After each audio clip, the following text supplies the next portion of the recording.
Today, I want to tell you a story so haunting it still echoes in the desert wind, deep in the lawless West, where sun-bleached streets hide secrets and every shadow carries a memory. This was a town where men disappeared, truth stayed buried, and nobody dared ask why.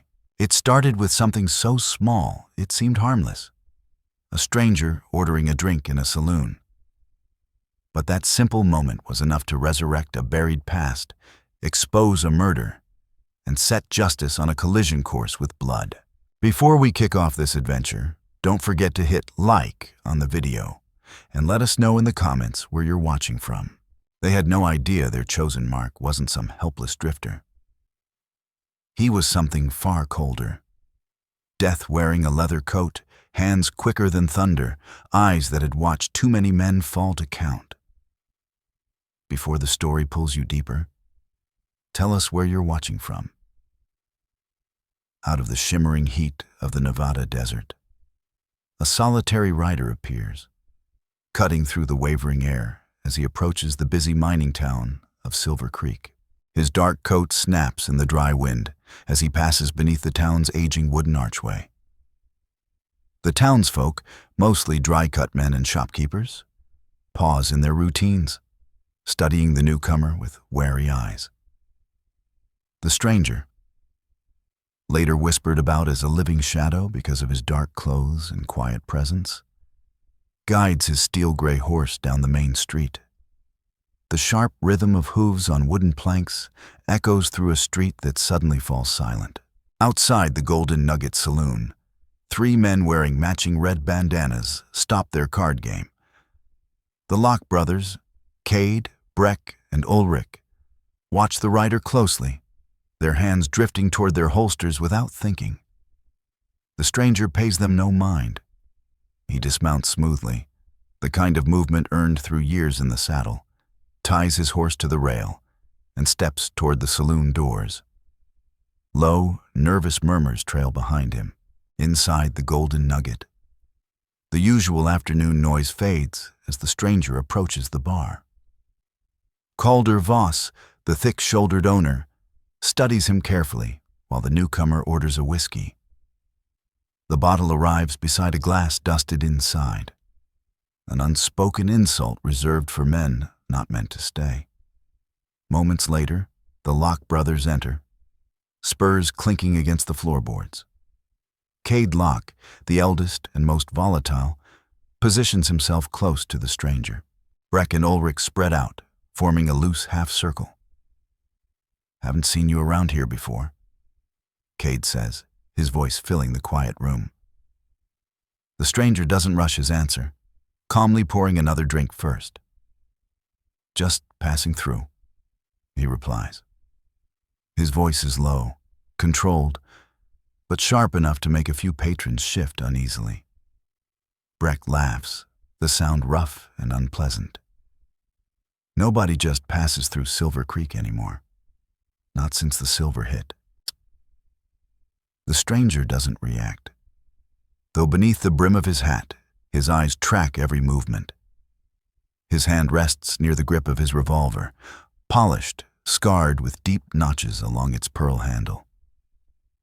He sets the glass down gently, the faint clink somehow heavier than a threat. "First time for everything," he says, still refusing to turn. The air tightens, thick as funeral fog. Ulrich Locke, the youngest but biggest of the three, steps closer. "Maybe you didn't hear, stranger," Ulrich says. "Silver Creek ain't friendly to drifters. Bad for business." His shadow stretches across the bar, but the stranger doesn't flinch.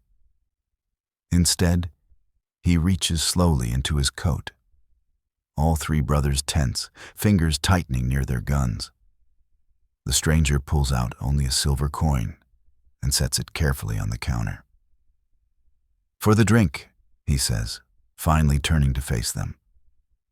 His pale eyes move from one brother to the next. And a word of advice. Sometimes it's best to let sleeping dogs lie. The saloon becomes so quiet, A drop of sweat hitting the floor can be heard. His words hang in the air like smoke after gunfire. Sensing trouble, Calder Voss quietly begins guiding customers toward the rear exit.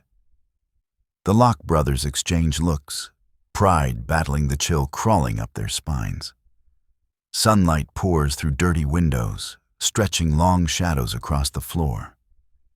In Silver Creek, where violence is as common as dust, this moment feels different. The stranger's calm isn't bravado. It's the confidence of a man who has survived situations far worse.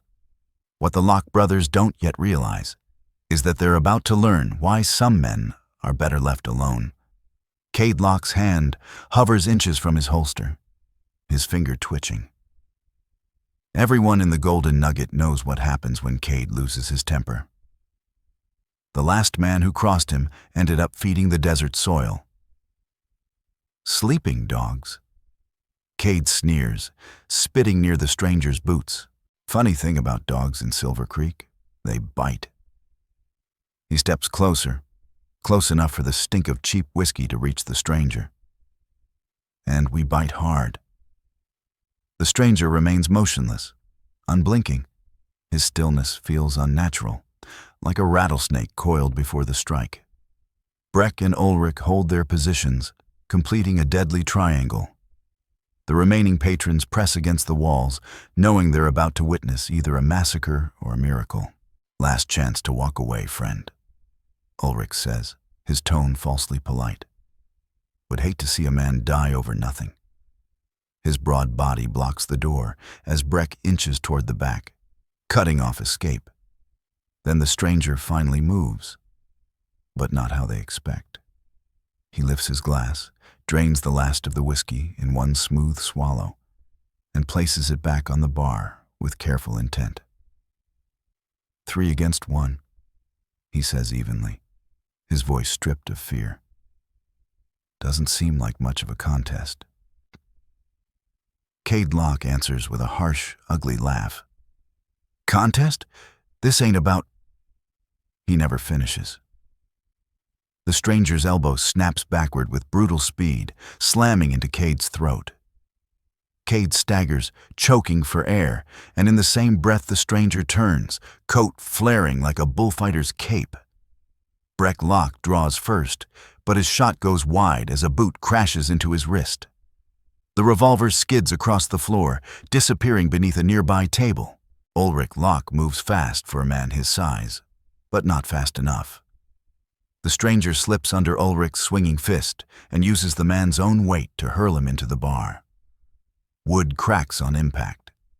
Behind them, Cade claws for breath and reaches for his gun. The movement that follows is almost invisible, a flicker, a blur, ending with Cade's own revolver pressed hard against his temple. A collective gasp ripples through the saloon. No one sees the stranger draw. No one even realizes he carried a weapon. Like I said, the stranger murmurs, calm as still water. Doesn't feel fair, does it? He kicks Cade's legs out from under him, sending the eldest Locke brother sprawling into dirt and spilled whiskey. Breck freezes, clutching his shattered wrist. Ulrich, still dazed from the bar, slowly raises his hands. From behind the counter, Calder Voss steps out with a shotgun, but his aim wavers between the stranger and the brothers. He has never seen anyone dismantle the Locks so effortlessly. The stranger gives Calder a slight nod before speaking again. Here's how this ends, he says, his voice carrying through the silent room. You walk out that door. You forget you ever saw me, and you leave the people of this town alone. He pauses, letting the words settle. Next time, I won't be gentle. Cade Locke spits blood onto the floor, his face burning with rage and shame. You don't know what you started, he snarls. This ain't finished. The stranger answers by cocking the hammer of Cade's own gun. The metallic click cracks through the room like a gunshot. It is for today. He backs away slowly, weapon trained on them as they regroup. Cade limps toward the door, leaning on Ulrich, while Breck cradles his ruined wrist. The entire exchange has taken less than a minute, yet its consequences spread through Silver Creek like ripples in still water. As the Locke brothers stagger into the blinding afternoon sun, the patrons stare in stunned silence. The stranger sets Cade's gun on the bar, slides another silver coin toward Calder Voss, and adjusts his hat. "Sorry about the mess," he says quietly, though his eyes say otherwise. Whispers ignite instantly. In a town where violence is currency, they have just witnessed something rare. A man who moves like lightning and strikes like a force of nature. But this is only the beginning of Silver Creek's reckoning. Night settles over the town, bringing with it a tense, uneasy calm. Above the Golden Nugget, the stranger sits by candlelight in his rented room, cleaning his weapon with practiced care. What happened today has stirred old memories, truths buried beneath years of fear and silence. Down below, Calder Voss pours drinks for dry-cut men who can't stop talking about the fight. Among them sits Fen Alder, a small prospector who has seen too much of Silver Creek's past. Swirling his whiskey, his thoughts drift back 5 years to another man who dared challenge corruption. "You folks remember Garrick Lowe?" Fen asks, his voice cutting through the chatter. The saloon goes still. "Remember how they found him?" Chairs creak, eyes drop to glasses. Upstairs, the stranger pauses mid-motion as the voices drift through the floor. He closes his eyes. A badge flashing in sunlight. A man's scream echoing through canyon walls. Laughter following close behind. Alawan Voss enters the saloon with fresh linens, stopping cold when she hears Garrick Lowe's name. Her face drains of color. 5 years earlier, she had watched from her kitchen window as they dragged him behind horses, smiling while they did it. "Lowe was a good man," Fen continues, his voice heavy. "Tried to stop the Locke brothers and their boss from running protection. Tried to keep this town clean." He drains his glass. "Didn't do him much good." Upstairs, floorboards creak as the stranger moves to the window. Below, under moonlight, 3 figures slip between buildings, the Locke brothers, battered and furious. But they are not alone. A 4th man steps into view, taller, deliberate. Moonlight glints off the silver handle of his cane. Bram Lockridge, the true master of Silver Creek, listens as Cade Locke recounts what happened inside the saloon. Bram's face stays unreadable, but his grip tightens until his knuckles turn white. Back then, Garrick Lowe had a partner. Fen Alder tells the hushed crowd, leaning forward as his voice drops. A young deputy by the name of Eamon Rook. After Lowe was killed, Rook vanished. Some said he ran. Others swore the Locke brothers finished him off too. Fen pauses, eyes narrowing. But I always wondered. Upstairs, the stranger removes his hat. Candlelight reveals a long scar carved from temple to jaw, a reminder etched into flesh 5 years earlier. Eamon Rook hadn't fled, and he hadn't died.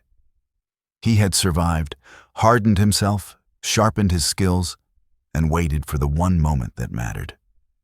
In the darkness below, Bram Lockridge dismisses the Locke brothers with a sharp motion of his cane. "Find out who he is," Bram orders coldly, "and where he came from. No one threatens what we've built." As Cade, Breck, and Ulrich retreat into the shadows, Bram remains still, troubled by something familiar in the stranger's description. Down in the saloon, Alawan Voss pauses mid-task. Memories return, how kind Deputy Rook had been to her family, how he stood by Calder Voss when Lockridge hands tried to force the saloon into selling, how that easy smile disappeared the day Garrick Lowe was murdered.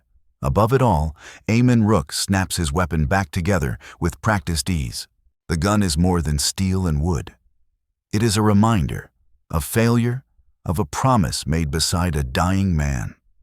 Tomorrow, Silver Creek will begin to see how much the past 5 years have changed. Fen finishes his drink and rises. That stranger moved like a man with purpose today. Fen mutters, like someone who knows exactly why he's here. He scans the room, meeting the eyes of those who remember. Maybe it's time someone dealt with the Locke brothers and Bram Lockridge. No, maybe it's time Silver Creek remembered what justice feels like. As midnight nears, the town holds its breath. In his room, Eamon Rook checks his ammunition one last time. High on the hill, Bram Lockridge posts extra guards.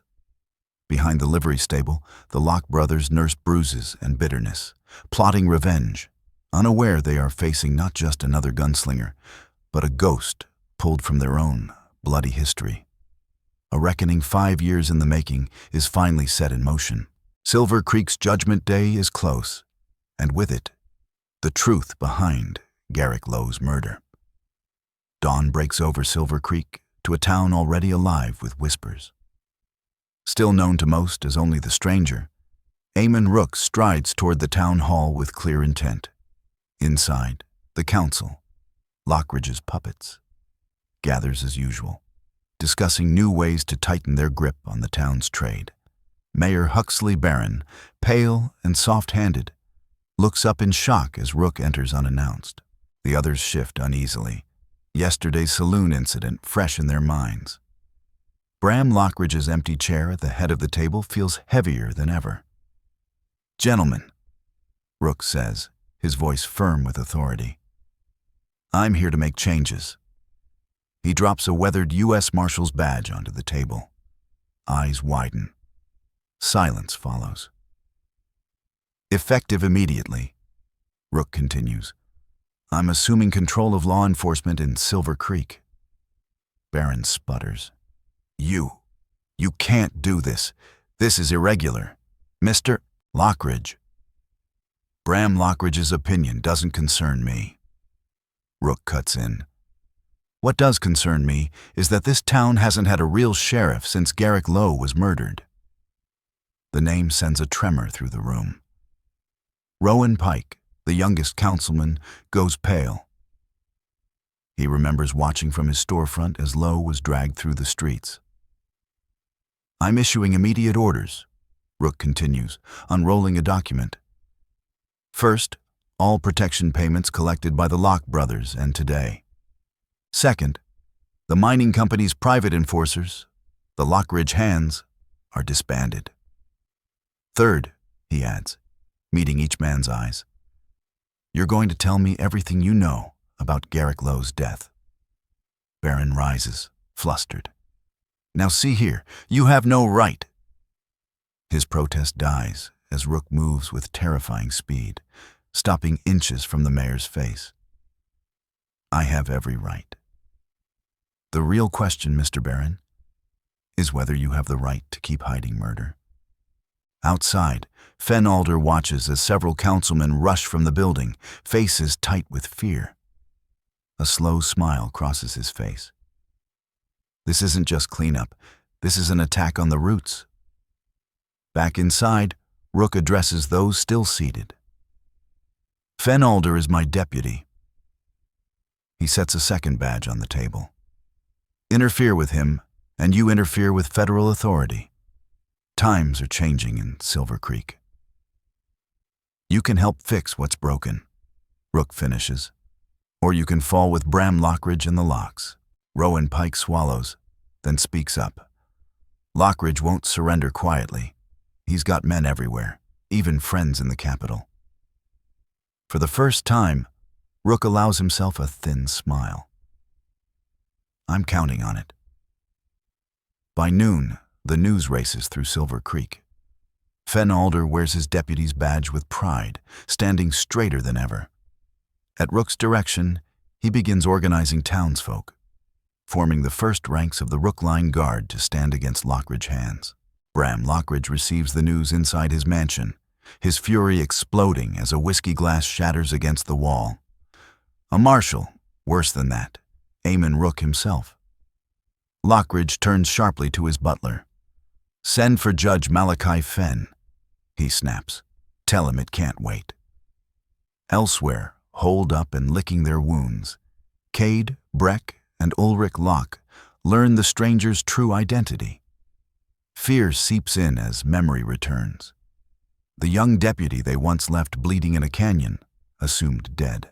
Cade Locke's hand drifts unconsciously to his revolver, the same one that failed him yesterday. The same gun he used 5 years earlier when he fired at Eamon Rook.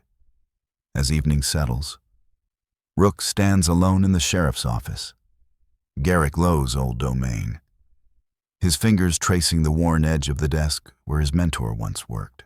Inside the drawer rest Lowe's belongings: a family Bible, a faded photograph of his wife and daughter back east, and a sealed letter naming Rook his successor should anything happen. Fenn Alder enters carrying a bundle of documents. "Found these hidden in the basement," he says. Records of Lockridge's dealings, protection schemes, stolen claims, forced sales. Garrick Lowe had been building a case. Rook nods. He isn't surprised. Even dead, Lowe is still fighting for Silver Creek. Sunset falls on a town holding its breath. High on the hill, Lockridge meets with Judge Fenn beneath warm lamplight, plotting to cast Rook's actions as unlawful overreach. Behind the livery stable, the Locke brothers clean their weapons, knowing what's coming. And in the sheriff's office, Rook and Fenn Alder map out how to dismantle a corrupt empire without tearing the town apart. Tomorrow, the real battle for Silver Creek's soul begins. At first light, Eamon Rook puts his plan into motion. In the town square, he oversees the training of volunteers, drilling them with the same discipline he forged during 5 years of preparation. Fenn Alder moves through the lines, correcting grips, steadying nerves, offering quiet encouragement. "Remember this," Rook calls out. "Lockridge hands are killers, but they fight for pay. You fight for your homes, your families, your future." His words roll across the square, reaching ears behind windows and door frames. Among them, Lawman Voss feels something she hasn't felt in years: hope. From his mansion, Bram Lockridge watches through a brass telescope, his expression tight with contempt. Judge Fenn stands beside him, tugging nervously at his collar. "This is irregular," the judge mutters. "A U.S. Marshal has broad authority." "Everyone has a price," Lockridge replies, snapping the telescope shut. "Especially marshals with personal debts." He pulls a stack of papers from his desk. "Send these to the Capitol. Let's see how our righteous lawman handles having his authority questioned." Down below, Rook divides the volunteers into units: guards for key buildings, patrols for the streets. But his focus lingers on a select group: men and women chosen for steady hands and calm minds, trained specifically to counter the Locke brothers. Watching from an alley's shadow, Cade Locke feels doubt creep in. The stranger, no, the marshal, moves with the same lethal grace as before. But now there's something more: purpose, direction. "Your shot hit him clean," Breck whispers. "Nobody survives a bullet to the head." But Cade remembers the sound it made, not the dull thud of a kill, but the sharp crack of a glancing blow. He'd been careless, too sure of himself. Lawman Voss brings water to the volunteers, pausing near Rook. "I remember you now," she says softly. "You always took your coffee with honey, said it reminded you of home." Rook's hard expression softens, just a fraction. "Some things don't change, Mrs. Voss." As the morning wears on, Fenn Alder notices a shift. People stand straighter, speak more freely. The fear that has ruled Silver Creek for 5 years begins to fracture. Even the dry-cut men, once Lockridge's most reliable supporters, watch the training with quiet interest. By noon, a messenger returns from the capital, pale and shaken. Judge Fenn's papers weren't enough, he stammers. The governor confirmed Rook's authority, says he's been lining up support for this operation for years. Lockridge answers with a brutal slap, sending the man sprawling. Back at the sheriff's office, Rook and Fenn review Lowe's hidden files. Lockridge is clever, Fenn says, never dirties his own hands. Rook's eyes glint. That's why we're not stopping with him. We're tearing down everything he built, piece by piece. The afternoon brings the first test. 2 of Lockridge's collectors storm the general store demanding payment. They find not one frightened shopkeeper, but 4 armed citizens standing firm. The collectors retreat, but everyone knows it's only the beginning. As dusk approaches, Rook gathers his most trusted volunteers. Tomorrow, he says, we start taking back what was stolen. Every claim, every business. He spreads a map across the desk, red marks circling Lockridge properties, legal and otherwise. As darkness falls, the Lock brothers receive their orders. Kill him, Bram Lockridge commands. Kill him. Kill Fenn Alder. Kill anyone who stands with him. Bram Lockridge's order is simple, absolute. By sunrise, I want this rebellion buried.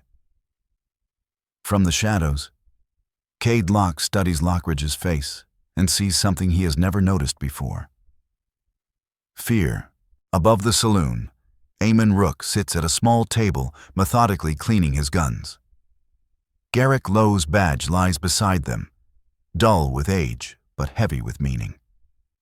Lawman Voss brings him coffee sweetened with honey and pauses at the doorway. What if Lockridge brings in more men?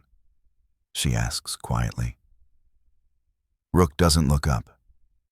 That's exactly what I want. His voice is steady, deliberate. Every man he calls in becomes another witness. The more desperate he gets, the more mistakes he'll make. He meets her eyes. 5 years ago, I learned one man can't stop them. A pause. But a town standing together, that's different. Night settles over Silver Creek like a loaded powder keg.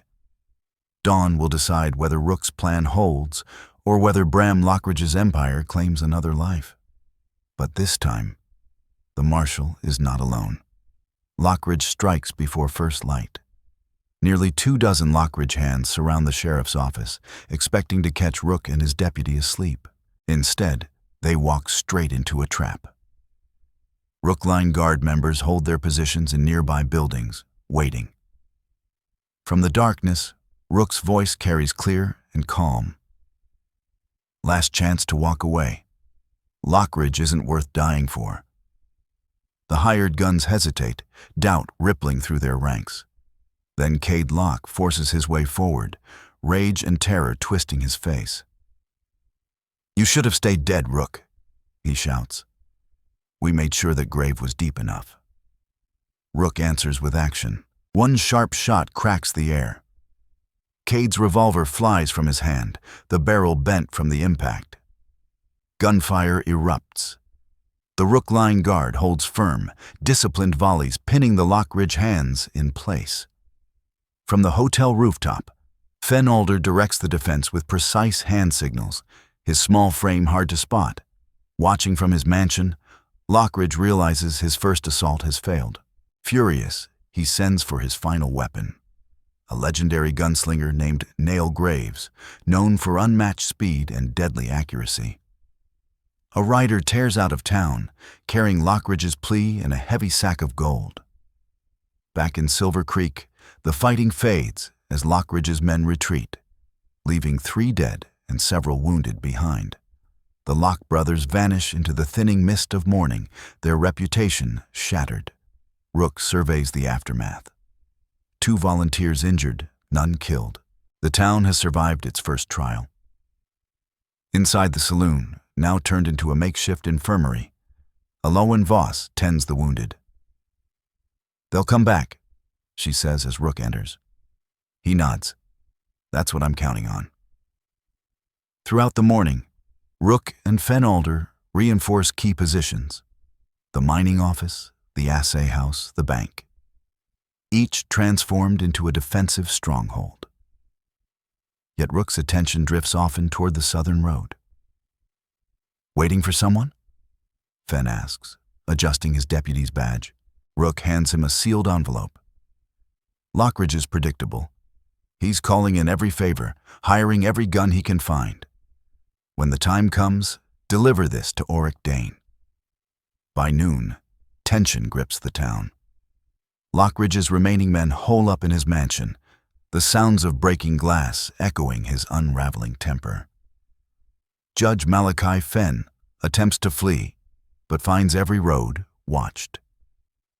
Then, at last, the riders Rook has been expecting appear from the south.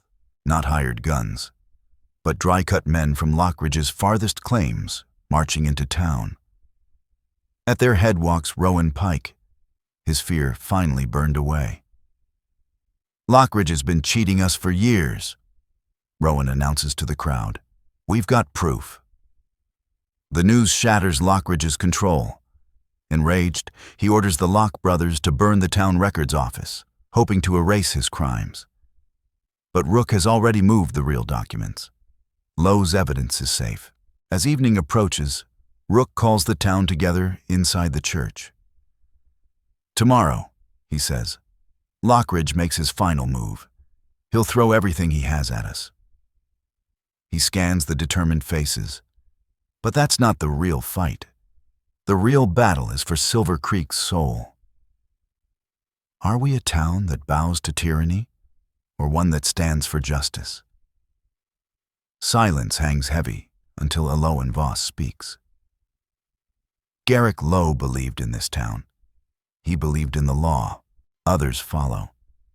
Stories of Lockridge's cruelty, Lowe's courage, and the shame of staying silent too long. Rook listens, his hand resting on his gun. Tomorrow will bring bloodshed, but tonight has brought something stronger. Hope, the same fragile hope Garrick Lowe tried to plant 5 years earlier, now stirs again. Inside his mansion, Bram Lockridge receives word that Nail Graves has accepted the offer and is riding hard for Silver Creek. The notorious gunman's legend rivals any lawman's. And a twisted smile creeps across Lockridge's face as he imagines what's coming. Yet beyond the glow of lamplight, Eamon Rook stands beside Lowe's grave, Fen Alder at his side. Lockridge believes tomorrow will be decided by fast hands and hired guns. He still doesn't understand. Rook says quietly, "Tomorrow isn't about speed, it's about justice. And justice is patient. Justice remembers." Night settles over Silver Creek, with the certainty that dawn will change everything. In the saloon, the Rook line guard checks weapons one final time. In the mansion, Lockridge plots with the last of his loyal men. Far down the southern road, Nail Graves rides toward his fate. Morning breaks with an eerie stillness. Nail Graves arrives first, his black stallion kicking dust along the empty street. His reputation rides ahead of him, 30 men dead in duels, each taken with a single shot. From his mansion window, Lockridge watches, smiling coldly as his ultimate weapon enters town. From the sheriff's office, Rook observes without expression. "Right on time," he murmurs. Nearby, Fen Alder looks up from sorting ammunition. "You knew he'd come?" Rook nods once. Lockridge is out of choices. Graves was inevitable. Graves stops in front of the saloon, long coat streaked with desert grit. "Marshal Rook," he calls, voice echoing down the street. "Let's keep this simple. You and me. Winner takes Silver Creek." His hand hovers near a custom revolver wrapped in rattlesnake skin. Rook doesn't step outside. Instead, his voice rises from every direction as armed townspeople reveal themselves. Silver Creek isn't something you win in a duel. he answers. And I didn't come back for a gunfight. I came back for justice. For the first time, Nail Graves hesitates. He's used to bending every moment to his will. Hiding behind townsfolk, Marshal? He sneers. That's not much sport. The mockery fades when he sees movement in every window and on every rooftop. Dozens of weapons trained on him. Watching from the hill, Lockridge realizes his mistake. He hired a gunman to face a lawman, but Rook turned a town into an army. Near the livery stable, Cade, Breck, and Ulrich Locke sense the tide turning and quietly begin saddling horses. 5 years ago, Rook's voice continues. This town stayed silent while good men died. Today, it chooses to stand. Against Bram Lockridge. Against you. Against anyone who believes fear and money outweigh justice. Graves turns slowly, studying the faces around him. For the first time in his career, his speed means nothing. Lockridge's mansion erupts as he orders his remaining men forward. But when they rush into the street, they meet not only armed citizens, but dry-cut men from the outer claims, flooding in with picks and shovels. At their head is Rowan Pike, carrying Garrick Lowe's badge high. Nail Graves makes his choice. In a blur, he fires at Rook's last known position. The shot cracks the air, then silence. In the next heartbeat, Rook stands behind him, revolver pressed to the gunman's skull. Lowe was faster than you, Rook says calmly. They shot him from behind because they were afraid to face him. Seeing his final hope disarmed, Lockridge breaks. He bolts from the mansion toward the stables, only to stop short. Fenalder waits, deputy's badge catching the light, shotgun steady. Heading somewhere, Mr. Lockridge? Across town, the Locke brothers try to flee but find every exit sealed. Cade Locke's resolve finally collapses. He throws his gun down. It was Lockridge's orders, he shouts.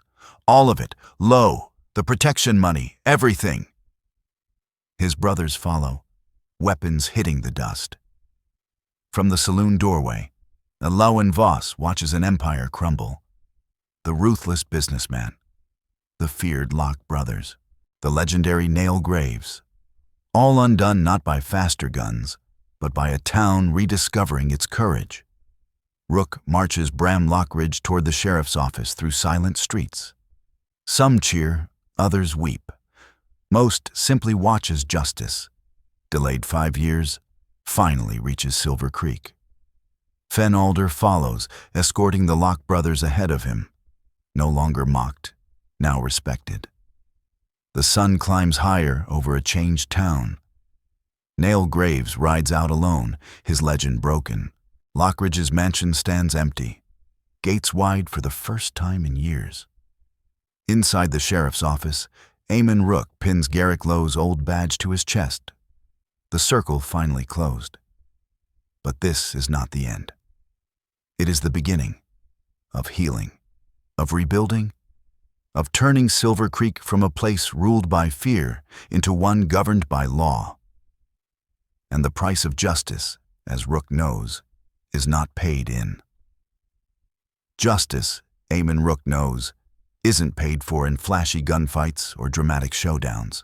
It's earned through the quiet courage of ordinary people choosing to stand together against tyranny day after day. Rook moves quickly to put that justice into motion. Inside the sheriff's office, he catalogs Bram Lockridge's crimes piece by piece. Fenalder records testimony from townsfolk who, for the first time in years, speak freely. The evidence piles high: extortion, stolen claims, murder. A decade of corruption laid bare in ink and paper. Bram Lockridge sits behind iron bars as his empire collapses by the hour. Outside, citizens reclaim seized property. Dry-cut men return to rightful claims, and businesses tear up protection contracts with shaking but determined hands. In nearby cells, Cade, Breck, and Ulrich Locke sit in bitter silence, their arrogance stripped away. The state marshal's office will be here in a few days, Rook tells Lockridge through the bars. Until then, you've got time to think about Garrick Lowe, Lockridge answers with a cold stare. You've won nothing, Rook. Silver Creek was built on silver and blood. It'll always need men like me. Lawman Voss arrives with news from the town council. They voted to dissolve Lockridge's mining contracts, she says. Independent miners can work their claims again. Rook nods, remembering how Lowe fought for those same rights 5 years earlier. The town shifts rapidly. Shopkeepers speak openly about extortion. Miners trade stories of stolen claims and midnight threats. Each confession strengthens the case against Lockridge and his collaborators.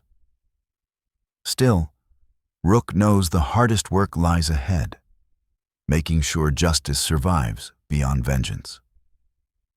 Rowan Pike, newly transformed, brings a thick bundle of documents to the office. Lockridge's records, he explains, hidden behind a false wall, every bribe, every theft, every killing. His hands tremble as he adds Lowe's file to the stack. Rook and Fenn study the pages. The truth is brutal. Lockridge ordered Lowe's murder not just to stop an investigation, but because the sheriff uncovered his greatest secret, the silver vein was nearly exhausted. Lockridge's empire ran on stolen time and stolen land. In their cells, the Locke brothers turn on one another. Cade blames Breck for hesitating. Breck points at Ulrich. Ulrich threatens to expose darker crimes. Rook lets them talk. Every word tightens the noose around their former master. Late into the night, Elowen brings Rook coffee, sweetened with honey. The town's changing, she says softly.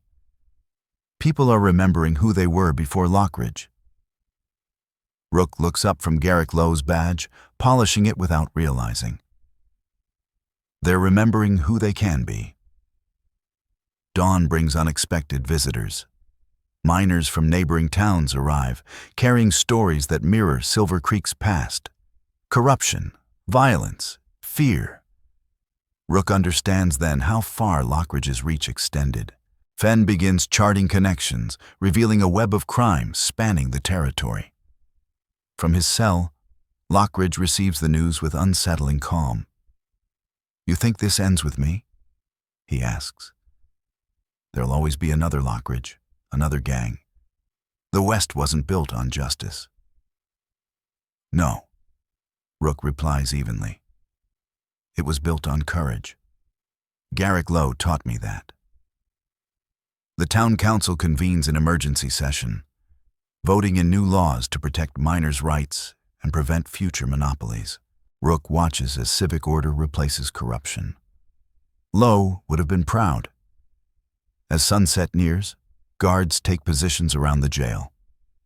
Lockridge's money may still tempt desperate men, but the strongest defense comes from the people themselves, volunteering for watch duty, determined to protect what they've reclaimed.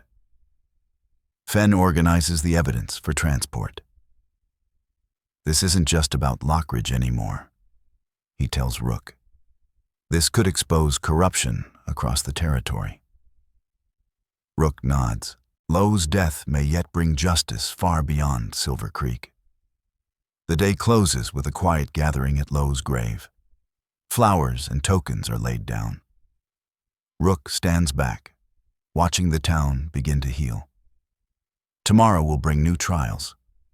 But tonight, justice has found its first real footing in 5 years. At dawn, the state marshal arrives with a dozen deputies, dust clinging to their coats from the long ride. Rook meets them outside the jail, Lowe's badge catching the morning light. Auric Dane, weathered and sharp-eyed, surveys the town with suspicion. You've stirred up quite a mess, Rook, he says as he dismounts. Half the territory's talking about Silver Creek. Inside the jail, Lockridge listens in silence as fate draws closer. Nearby, the Locke brothers grow restless as hoofbeats echo through the streets. Rook leads Dane through the evidence, laying it out carefully, document by document, testimony by testimony, building the case that will finally bring the truth to light. Documents, sworn statements, and financial ledgers fill the table. Fenalder adds critical details, his sharp memory for dates and figures earning a nod from Auric Dane. Garrick Lowe started this investigation. Eamon Rook says evenly. We only finished it. Bram Lockridge's transfer to state custody begins as townspeople gather in silence. As deputies escort him out, Lockridge fixes Rook with a bitter stare. You call this justice? He sneers. This town dies without me. The silver's running out. They just don't know it yet. Rook's reply is calm. Then they'll build something new, something honest. Alawen Voss approaches as the prison wagon rolls away. The marshals found more bodies in the old mine, she says softly. 3 prospectors who vanished last year. Rook nods. He expected it. Evil buried deep reveals itself a layer at a time. The Locke brothers are transferred as well, their bluster replaced by frantic bargaining. Cade Locke finally breaks, offering testimony, other crimes, other bodies, other officials across the territory. Auric Dane listens, realizing Silver Creek may be the doorway to something much larger. That afternoon, Rook calls a town meeting. The church is full. Lockridge is gone, he tells them. But the real work starts now. A town isn't buildings or mines. It's people. People who choose justice over fear every day. Rowan Pike stands to propose a new charter protecting miners' rights and preventing future monopolies. The vote is unanimous. Fen Alder, deputy's badge bright on his chest, records the moment in the town ledger. As sunset nears, Rook visits Garrick Lowe's grave one last time. Fresh flowers rest beneath a new marker, defender of justice. Auric Dane joins him. You did good work here, Rook, he says, but there's more rot out there. The territory needs men like you. That evening, Alawen finds Rook packing his saddlebags. You're leaving, she says, already knowing. Rook adjusts Lowe's badge.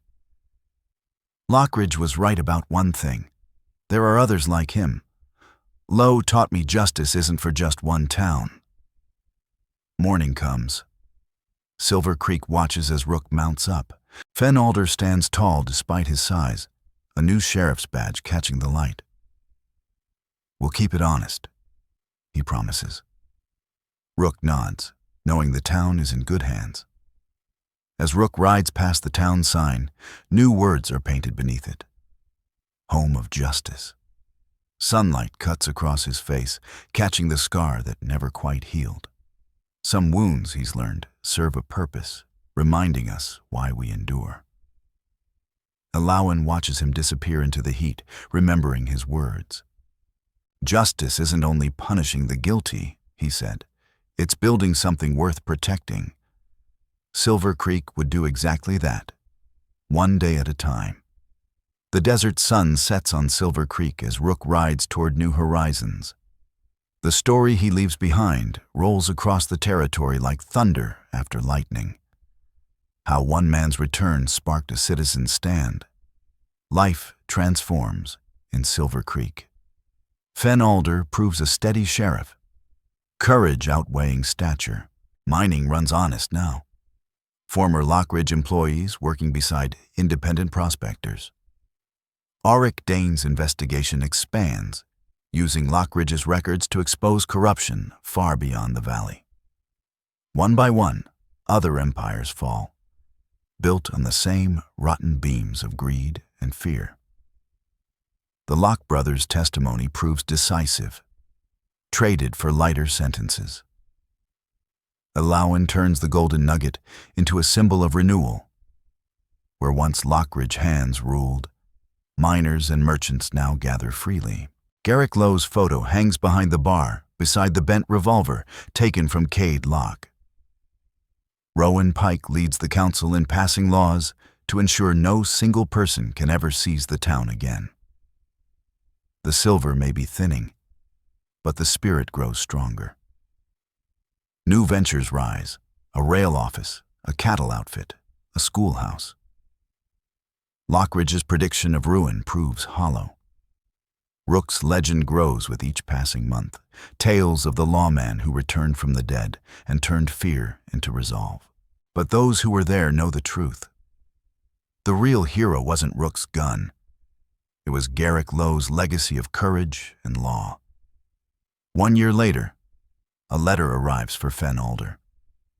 Rook writes of other towns, other battles, other victories of justice over tyranny. And he always ends the same way. Silver Creek proved what can happen when decent people choose to stand shoulder to shoulder. Garrick Lowe believed that truth long ago. Now the whole town knows it. Alawan Voss still keeps Eamon Rook's coffee cups, faint traces of honey clinging to the rims. On certain evenings, when the wind carries just right, she swears she can hear hoofbeats far beyond the valley. But Silver Creek no longer waits for a savior. Its people have learned to be their own.